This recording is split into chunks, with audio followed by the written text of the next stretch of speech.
matatapos ang buwan ng Mayo at alam naman natin sa June ay pasukan na. Kaya naman alamin na natin ang mga latest updates sa bagong sistema ng edukasyon, ang K-12, dito lang sa K-12 Kaalaman. Ano nga ba ang mangyayari sa 2016? Alam nating may senior high school na para mas maihanda sa pagpasok sa college ang mga bata. Kaya nga lang, babagsak naman daw ang enrollment sa mga colleges at universities. Ano ngayon?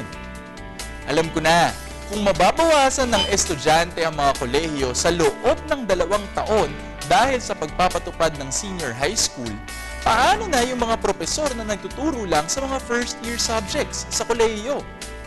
At dahil 2 taon nga ang senior high school, pagdating ng 2017, pati second-year college professors, apektuhin. Kaya may mga nababahala talaga sa isyong ito. Tulad na lang ng Catholic Educational Association of the Philippines. Ito yung organisasyon ng mga Catholic schools tulad ng Adamson, Ateneo, Lasal, Letran at UST. Bagamat sumusuporta sila sa K-12 program, may pangamba sila na baka magdulot ito ng kawalan ng trabaho sa ilang college professors nila sa taong 2016 at 2017, kung saan ang mga pumasok ng first-year high school noong 2012 to 2013 school year ay gagraduate na sana ng 4th year patungo ng first-year college.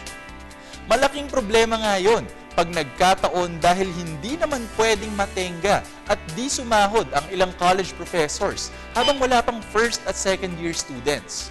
2 school year din yun, no? Pero syempre, nakita na ng pamahalaan na magiging problema ito.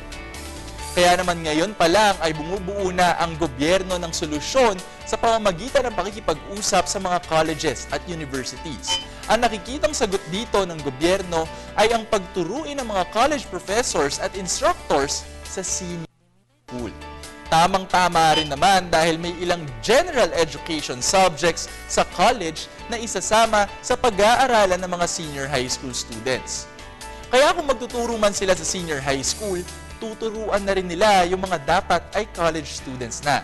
Yun nga lang, ang official level ng mga estudyante ay high school.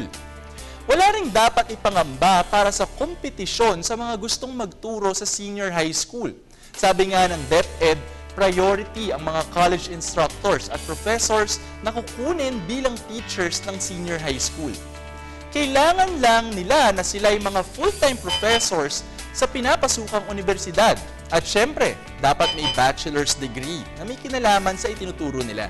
Hindi kalalagyan naman pala ang mga professors natin eh. Hindi sila basta lang mawawalan ng trabaho dahil may alternatibo.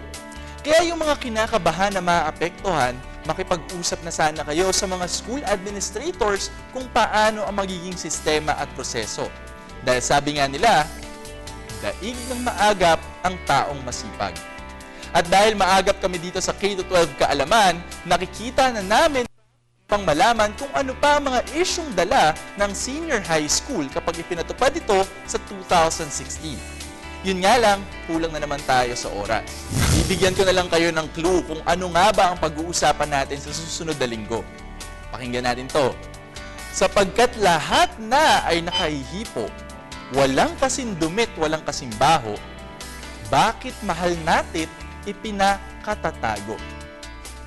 O yan, pag-isipan niyo ang bugtong na yan ha, sa susunod na episode na ang sagot. Paalam!